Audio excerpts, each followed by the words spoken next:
I'm going to jump from genre to genre in this DVD mega review, but I'm going to start off with a film that runs the gamut of a couple of different genres, actually, and that is the stellar new film called Exam.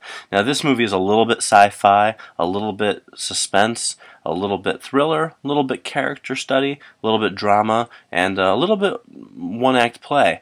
And the end result of all that is a really, really incredible movie. The premise is simple. 8 go-getters out for a job interview are basically locked in a room with an armed guard, given a blank sheet of paper and told to answer a question. And things pretty much devolve from there. It may not sound as exciting as the film really is, but that's because I can't really tell you much more about what happens without giving away some of the great surprises in this film. But this is a movie that is just, it comes out of nowhere and really knocks you off your feet. It's the first film from writer-director Stuart Hazeldine, and I have to tell you, he has really impressed me. I cannot wait to see what he comes up with next. The performances are brilliant, the concept is fantastic, the whole storyline from start to finish is interesting, and it's not one of those films that gives you a really ambiguous ending and lets you figure everything out for yourself. Some people like that, and that's great. I'm not one of those people. I don't have to have everything spelled out for me, but I do like a little bit of a sense of closure. And even when this film seems to start to lean in the direction that it may not answer all your questions, it doesn't do that. It actually gives you everything you need to enjoy the film and have a resolution without having necessarily spelled out every single detail of the film. The end result is just a masterpiece. I think this is probably one of the greatest movies I've seen this year and probably the past few years, so you definitely want to check out Exam. It is terrific. Unfortunately, the DVD, a little less so. The only extra feature on it is a trailer, and that gets a big F in my book, but the movie itself makes the DVD worth buying. Not even renting, buying, regardless of whether there's any extra features on it or not. Next up, we have Army Wives, the complete 4th season. Army Wives, basically, for those of you who aren't familiar with it, is kind of like Desperate Housewives on a military base. And I hate to compare shows like that, but it sort of is. Now, the good thing is I like Desperate Housewives, and I also like Army Wives. I think it's a really, really good show, despite the fact that it airs on the Lifetime Network and that I probably lose some man points, some man credibility by admitting that. The fact is it's a good show that I really like. It's got a great cast. I really like, you know, all the people in it, especially Catherine Bell. She's really great and not so hard on the eyes either. And, you know, the show follows these different characters. You get 5 wives, well, 4 wives and a husband, and you really do get a sense of the fact that this is a show that has a decent amount of sensationalism in it and kind of soap opera melodrama, but it also has some really good, strong characters and heartfelt drama, a little bit of humor from time to time, and just really the type of show that doesn't try to force your emotions. It just gives you really good, solid storylines and lets you kind of draw your own feelings from there. And for that, I respect it, especially for a Lifetime show. Because let's face it, Lifetime isn't really known for its subtlety. In the Army Wives, the complete 4th season, extra features include deleted scenes, bloopers and outtakes, and 3 featurettes that basically kind of give you a look at the behind the scenes, but they're not your typical on the scenes featurettes. They're more like the cast getting a cooking lesson, the cast tests on their knowledge of military slang, and then of course one featurette is a little bit more of a traditional behind the scenes. So there's some fun extra features, and I like that they try to do something a little different than just the usual on this set. Next up, we have Luther. This is the 6-episode series from the BBC starring the always excellent Idris Elba, best known for his performances on The Wire. And I'm a huge BBC television fan. I like pretty much every show they've ever put out, just about, it seems like. And I like this show a lot, but where this differs from most of the BBC shows like Torchwood and Sherlock Holmes and Robin Hood and Doctor Who is that I didn't love it. I liked it. It's a good show. I didn't love it. It's about a police detective who's kind of on edge himself, and maybe that's part of the reason I didn't love it so much is the fact that it's something that we've seen before.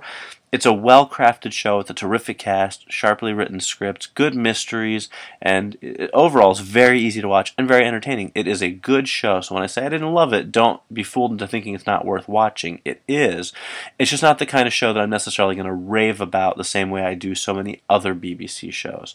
So it's definitely worth watching, just not necessarily one of my favorites of the year. Now, it's a 2-disc set with 6 episodes, and the only extra feature is a making-of called Luther, the World of a True Maverick. That being said, I definitely think you should check this show out.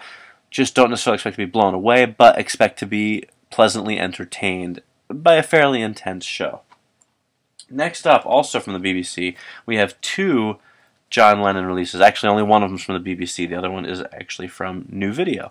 We have John Lennon, a documentary, and a biopic, if you will. The documentary is LennonNYC, which aired on TV not that long ago, and the biopic is Lennon Naked. Now, LennonNYC is a terrific film, and it really focuses on John Lennon's time in New York City from 1971 to 1980. And of course, you get interviews with people who really knew John Lennon and were part of his life, including, of course, Yoko Ono.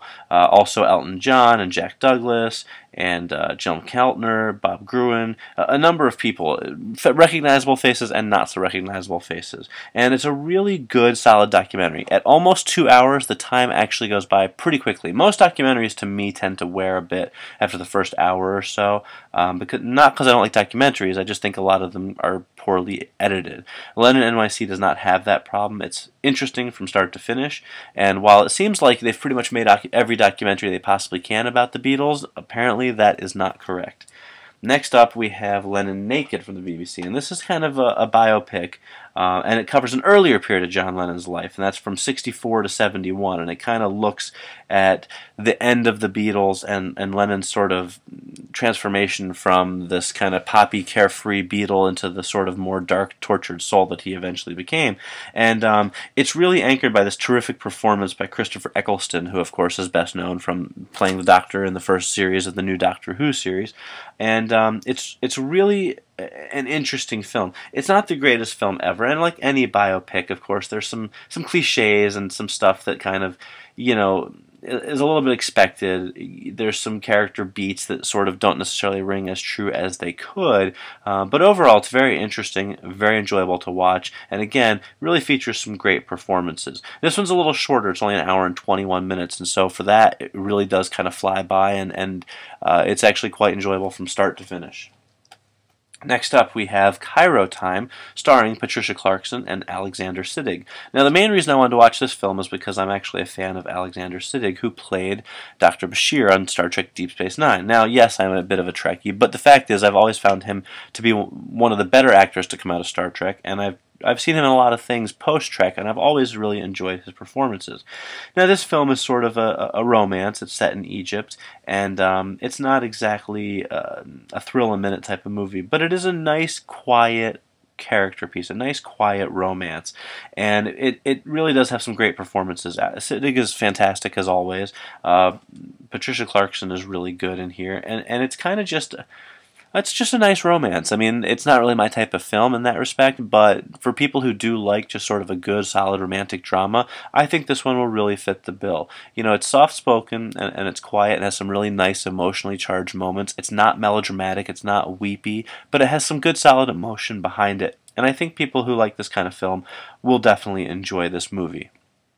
Now, special features, you get a trailer, woohoo, an alternate ending, a commentary by the director, a making of, a question and answer session from Toronto Film Festival, and some short films. So, there's actually some really good extra features on this disc. I don't know why they decided to list the trailer first on the back of the DVD box, since that's the least exciting one of them all. Finally, we have Vengeance, starring Johnny Hallyday, and this is notable for being the latest film by director Johnny To, who is, of course, a notable action director. The problem with Vengeance is it's nothing we haven't seen before. It's a story of vengeance, you know, the man with the past who gets drawn back into a world of violence one last time and then has to go after the people who have wronged him. Well, that's pretty much what this film is. Now, of course, Johnny To knows his way around a camera, and so, of course, there are some excellent action sequences, and that's great. If that's what you're looking for, this film delivers in spades. And there's really nothing wrong with the film. It's not like I think it's a bad movie. It certainly is watchable. It just didn't have any real heft to it. It wasn't anything that made me like go, wow, this is a movie I can't wait to watch again. Instead, it was like, well, I'm glad I watched that. It was entertaining, and now it'll sit on my shelf, and I'll probably forget about it for a very long time. It's not a bad movie, and again, if you like these kinds of action films, I think you'll enjoy it. Just nothing groundbreaking. Extra features, you get a making of, and again, one of those famous trailers, and that's about it. But, you know, at almost 2 hours long, at least you get a pretty solid length movie for your money, and I'm sure that a lot of people out there will find that a perfectly enjoyable film.